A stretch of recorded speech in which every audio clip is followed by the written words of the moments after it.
యాజమాన్యం గురించి కూడా కొన్ని సందేహాలు ఉంటాయి. అంటే ఇప్పుడు వాటర్ పోస్తే ఎక్కువ వాటర్ అయిపోతే కూడా పూత రాలిపోతుంది అంటారు. అలా అని కొంచెం తగ్గించి పోస్తే కూడా అది డ్రై అయిపోవడం వల్ల అప్పుడు పూత రాలిపోతుంది. కాబట్టి ఈ నీటి యాజమాన్యం ఏ విధంగా ఉండాలంటారు?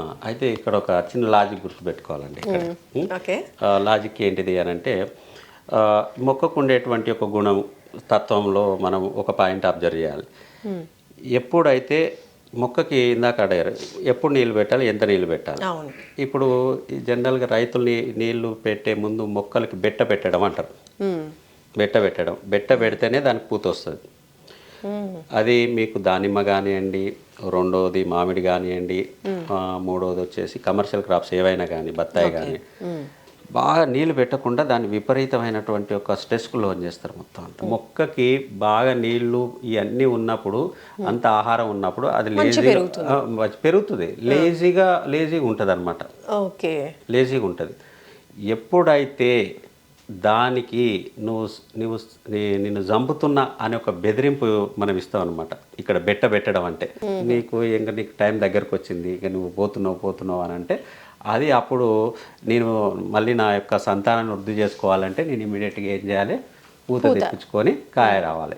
అప్పుడు మనం అది వచ్చిన తర్వాత నీళ్ళు ఇస్తాం అనమాట. స్ట్రెస్కు లోనైంది, పూత వచ్చిన తర్వాత ఈ సైజు పిందె ఏర్పడుతుంటుంది కదా, పిందె ఏర్పడే దశ నుంచి నీళ్ళు ఇవ్వాలి. ఓకే, ఎందుకు అనంటే పిందె అప్పుడు కూడా ఇవ్వకపోతే మొక్క ఏం చేస్తుంది, భూమిలో ఉండేటువంటి యొక్క ఎనర్జీని తీసుకొని ఈ వాటర్ తోటి ఇవన్నీ కూడా కలిసిన తర్వాత ఈ యొక్క పిండి పదార్థాలు, ఈ యొక్క కెమికల్ రియాక్షన్ జరగాలంటే ఏంటిది, వాటర్ పర్సెంటేజ్ అనేది కావాలి, నీటి యొక్క శాతం అనేది కావాలి. ఆ నీటి శాతం లేనప్పుడు అది ఫామ్ కాదు. మనం కూర వండాలంటే కాయలు వేస్తే సరిపోదు కదా, నీళ్ళు కూడా పోయాలి కదా. అప్పుడు నీళ్ళు ఇవన్నీ వేస్తేనే, నీళ్ళలో ఉడికితేనే అది ఏమవుతుంది, దాంట్లో ఉండే కార్బోహైడ్రేట్స్ అన్నీ కూడా మొత్తం మనం తినడానికి అనుకూల రూపంలో వస్తాయి. ఇక్కడ కూడా సేమ్ అంతే. ఈ యొక్క వాటర్ ఇచ్చినప్పుడు అవన్నీ కూడా చర్య జరిగి అది పిందె పూత కింద కాయ కింద కన్వర్ట్ అవుతుంది. ఇది లాజిక్ అనమాట. ఎప్పుడు ఇస్తాం, ఇప్పుడు మీకు ఏమర్థమైంది, ఇక్కడ దాకా అవసరం. ఇప్పుడు పూత స్టేజ్ లో కూడా 2 స్టేజెస్ ఉంటాయి అన్నారు కదా. స్టార్టింగ్ పూత అప్పుడు ఇవ్వాలా వాటర్, రెండో పూత ఏర్పడుతుంది కదా, పూత ఈ చిన్న పచ్చిపూత వస్తుంది కదా, పచ్చిపూత వచ్చిన తర్వాత అప్పుడు స్టార్ట్ చేసుకోవచ్చు. తెలిసిపోద్ది రైతుకి. అయితే ఒక్కొక్కసారి విపరీతంగా ఇస్తూ ఉంటారు వాటర్. భూమిలో ఉండేటువంటి వాటర్ లాక్కుంటుంది మొత్తం అంతా కూడా.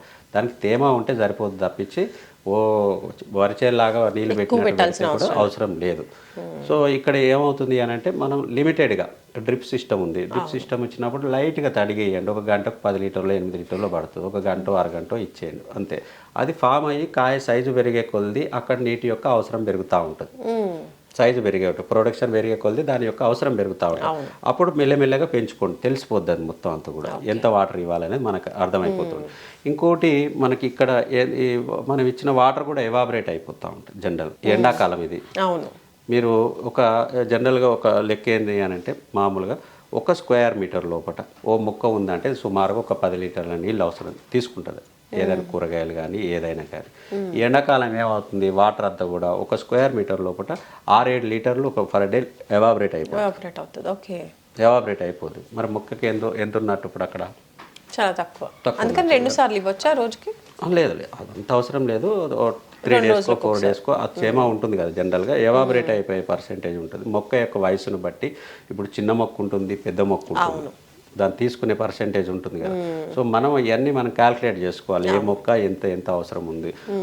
ఇప్పుడు ఇంకోటి ఏమవుతుంది అంటే, ఈ యొక్క విపరీతమైనటువంటి ఇక్కడ కూడా లాజిక్ గుర్తుపెట్టుకోవాలి.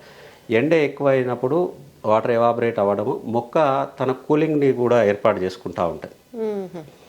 మనం ఏసీ వేసుకొని మన శరీరాన్ని చల్లబరుచుకుంటున్నాం కదా, చల్లటి వేడి నీళ్ళతో స్నానం చేయం కదా. ఇక్కడ కూడా అది ఏం చేసుకుంటుంది, మొత్తం అంతా మనం ఇచ్చినటువంటి యొక్క వాటర్ని లాక్కొని, ఎక్కువ వాటర్ని ఉంటే మొక్క ఎవాబరేట్ చేసి ఆకాశంలోకి వదిలేస్తుంది. ఎన్ని నీళ్ళు వచ్చినా సగం మనం వాతావరణం ఎండలాక్కుంటుంది అంటే, ఎండలాక్కోవడం కంటే కూడా ఎంత వాటర్ ఇచ్చినా కానీ అది తన కూలింగ్నెస్, కంపెనీలో కూలింగ్ వేస్తూ ఉంటాం కదా, దాచుకొని వదిలేస్తూ ఉంటుంది. అలా వదిలేయడంతో అది కూల్ అవుతూ ఉంటుంది. మొక్కలే సగం వాటర్ని ఎవాబరేట్ గాలిలో కలిపేస్తాయి మనకు తెలియకుండా. మొత్తం మేజర్ రోల్ ఏంటిదంటే మొక్కలే ఎవాబరేట్ చేస్తాయి. సో ఆ కాల్కులేషన్ మనం చూసుకోవాలి, ఎంత ఎండ ఉంది, మొక్క కూలింగ్కు ఎంత అవసరం పడుతుంది, మొక్క తీసుకునేది ఎంత ఉంది. అనేది మనం చిన్న కాల్కులేషన్ చేసుకుంటే సరిపోతుంది అండి. ఓకే. సైజు పెరిగే కొద్ది వాటర్ పెంచుకోండి, బెట్ట అనేది ఎంతవరకు ఇవ్వాలో అంతవరకు. లాజిక్ అంతే, ఇది ప్రతి ఒక్కళ్ళు ఎవరో ఎక్కడో కూర్చొని చెప్పేది కాదనమాట, మనం అర్థం చేసుకుంటే సరిపోతుంది.